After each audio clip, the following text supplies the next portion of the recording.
Hey friends, today's lesson is on DNA. So if you would get your DNA note sheet out and get ready, we're going to talk a bit about this amazing molecule. So here we go. To start off with, I've got a question for you, and think about what is heredity?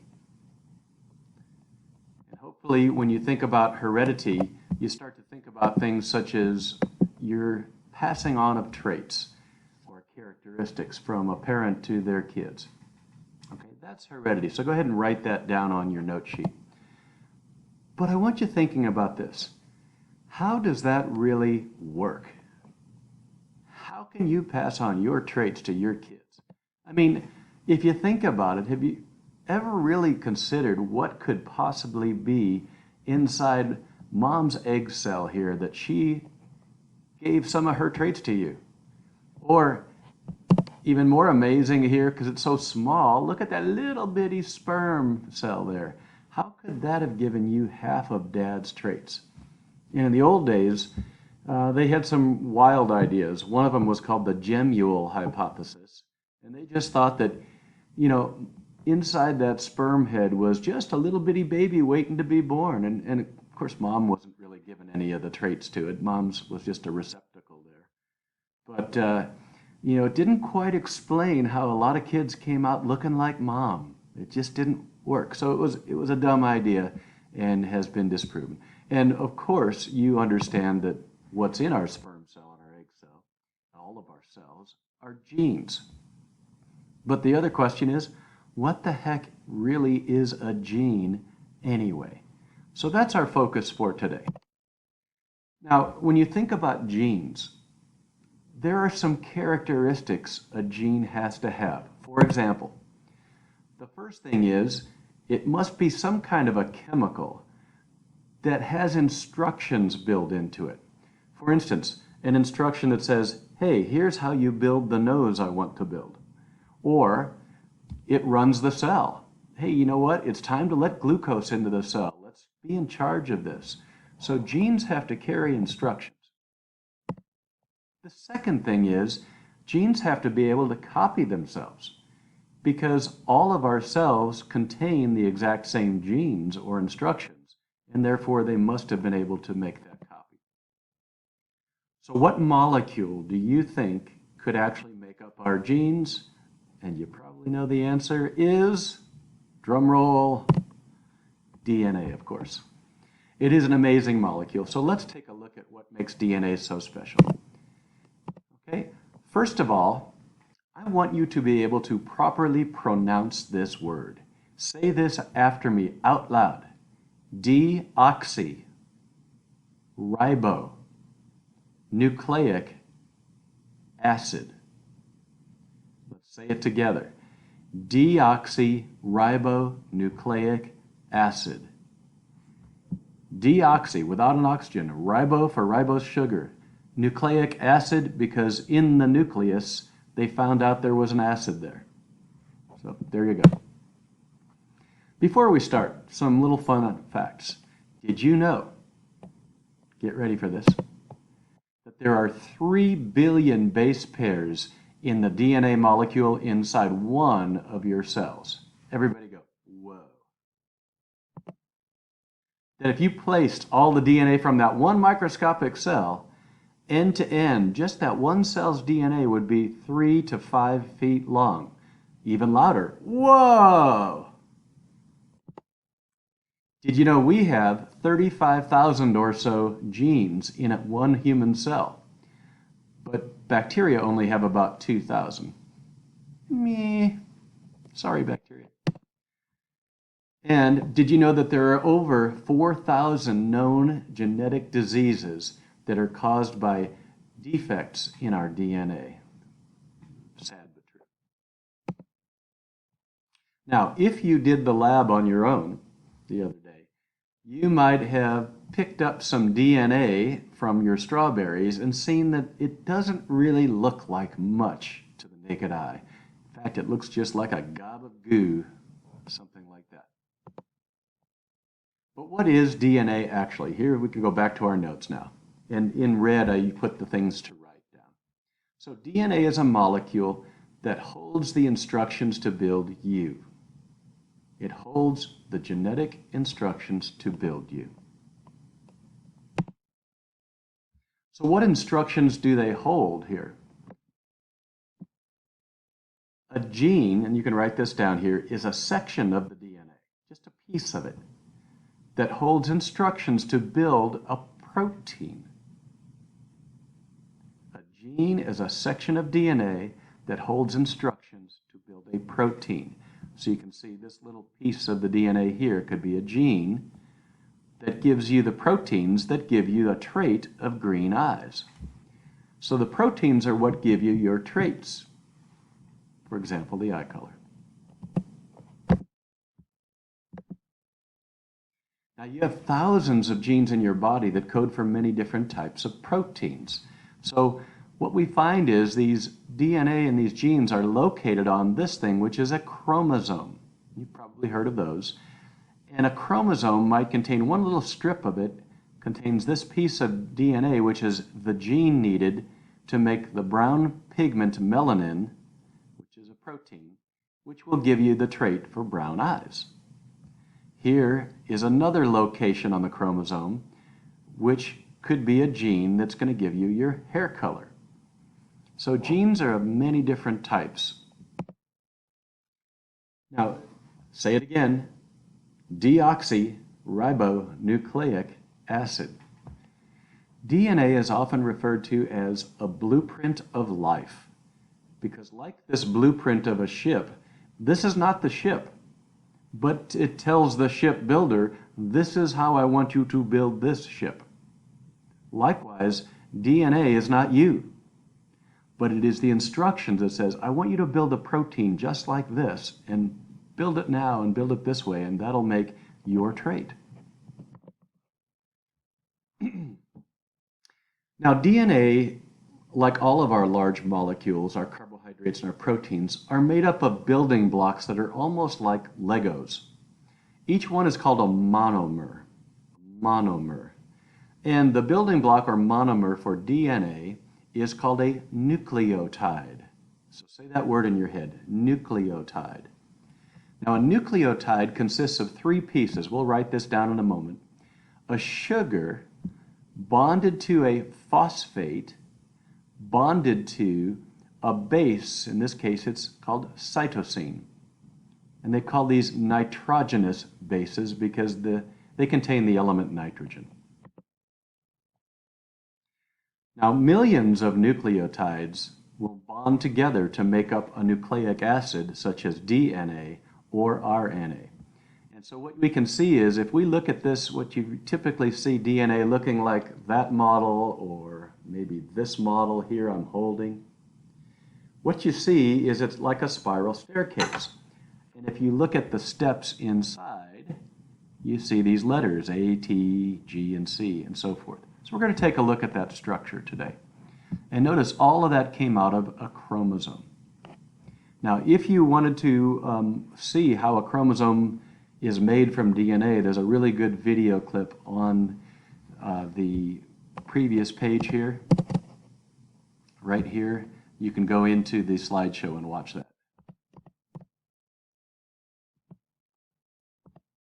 Okay. So how many nucleotides do you count here? Pause the video and see if you can get a guess. Notice that is one nucleotide. Got a sugar, a phosphate, and one of the bases.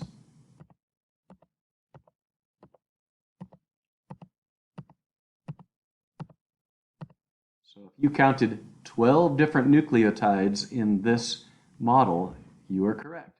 And the way they're held together, the nucleotides, again, are like Legos. You just hook them together in a long linear sequence, and you make one half of the DNA. The other half attaches to the middle side here with these bonds called hydrogen bonds, and we'll come back to that. So a nucleotide. Nucleotides contain three parts. The first part is a deoxyribose sugar. Honestly, this is a ribose. Take away that oxygen and you've got deoxyribose.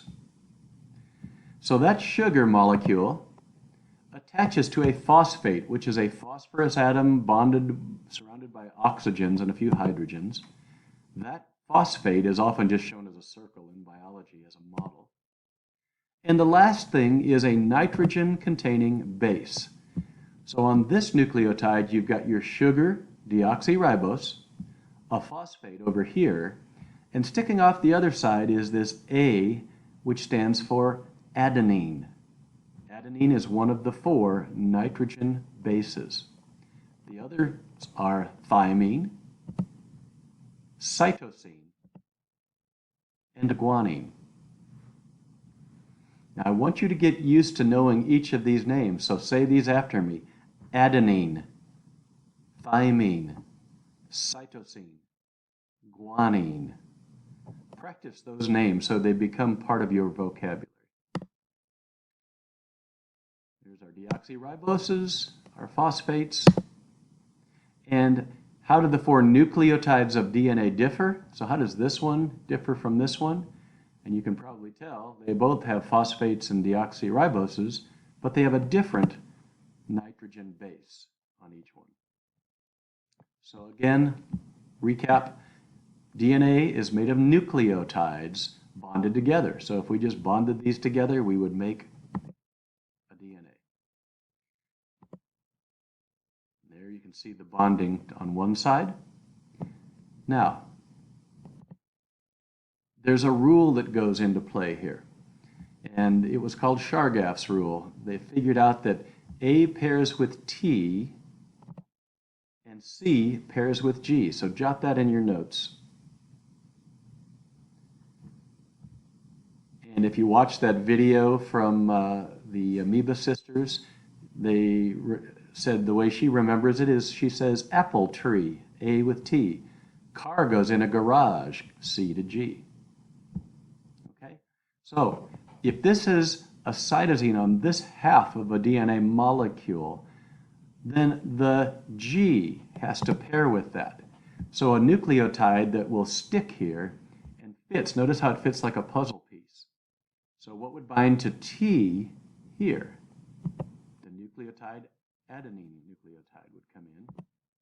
A thymine nucleotide would bond here, cytosine here, and a thymine here, and finally the guanine there. So once again, in DNA, if you really look at it, the side, it looks like a ladder, if you will. And before we twist the ladder in this model, all the sides are made up of alternating phosphate, sugar, phosphate, sugar, phosphate, sugar. So we realized, actually Watson and Crick realized this as soon as they discovered this structure. That can't be where the genetic code is, because the sides of the molecule are always the same thing. That can't say make a green eye or make a nose. And likewise, C binding to G can't be the code, because C always binds to G.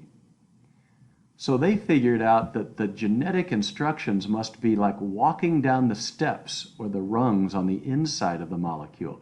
C, T, A means something different than G, A, C.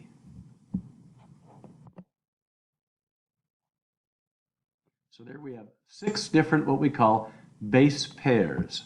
The C to G is a base pair, TA is a base pair. In our human genome, that's all of the genes we possess, the genome, makes up about 3 billion pairs of nucleotides. And that's a lot. That's 3,000 million of these guys in every cell of your body. Whoa. So let's practice. Let's see if you can come up. If this half of the DNA here has a guanine on it here, a G, what has to be here? Car goes in the garage, so C would bind to G. A would bind to, T would bind to,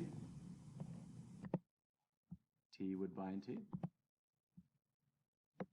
So notice if you know one half of the DNA, you know what the other half's going to look like.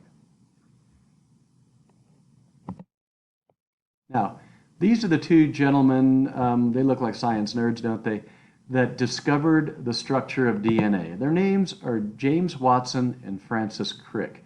And they were graduate students in England at the time that they were studying this, but they understood that whoever figured out the structure of DNA would understand with enough about genetic diseases that this would earn a Nobel Prize, and it did. They got this information. They came up with this idea that DNA was a double helix, which literally means their model's hard to see there, but mine's easy. It looks like a spiral staircase. Double, because it has two sides, like this rubber band here is one side, and there's another side over here. And helix means spiral. So think of a spiral staircase. That's a double helix. Now, one thing, when you look at the double helix, you can see that the sugar and the phosphate, they just made it like a rubber band here on their model and called that the backbone. But it's the nitrogen bases that are in the steps or rungs in the middle. Like there's an adenine in green, and of course that would be a thymine in red. Now, the way they found out that this was a double helix was thanks to an amazing researcher's work. This is Rosalind Franklin, who was able to purify DNA way more than we would have in the strawberry lab, purified a beautiful crystal of DNA, and was able to come up with the world's best photograph of an X-ray crystallograph of the DNA. And if you look at that picture, I don't read crystallographs myself, but I can kind of see that X and little kind of dots in there. And they say, I think it's because if you were looking right down the barrel of this DNA, you can almost see where the little X marks show up, because she was shining X-rays through the molecule that would bounce off of any molecules in the way, and they would go all the way through to the X-ray film if there was an opening. So anyway, Rosalind Franklin did not share in the Nobel Prize, which was a tragedy. But both Watson and Crick agreed she should have shared in this prize, but she died at age 35 of cancer, and the Nobel Prize was awarded later, and they never award the Nobel Prize posthumously, but her work should not be underestimated whatsoever. Last thing, we asked the question in the beginning, how does DNA or a gene store instructions? So now I want you to write this down on your paper. The hereditary instructions, the instructions to make proteins, are stored in the linear sequence of the bases. And to me, that doesn't make sense until you really look at what it's talking about. So if you look at this picture we found, we're comparing in a mouse. The same gene is in a mouse that we find here in a fly. And in that gene, you can see that, by the way, we're only looking at one half of the DNA. So if that was a G, there'd be a C here. A T would go to an A. But if you look at the linear sequence, G, T, A, T, C, it's the same instruction whether you're a mouse or a fly. But when you get to this base, this C is replaced with an A here. So as it turns out, the instructions are in the bases as you walk down the ladder, if you will, and move across, in this case, the instructions. And so GTA means something different than TCC. And it turns out both these genes produce the same basic functioning protein in a mouse and a fly, so they have the same instructions except for a few changes that have occurred. And we'll talk about that later. So that is the instructions for DNA. Practice and memorize the structure and be able to build one molecule. And thank you for joining us.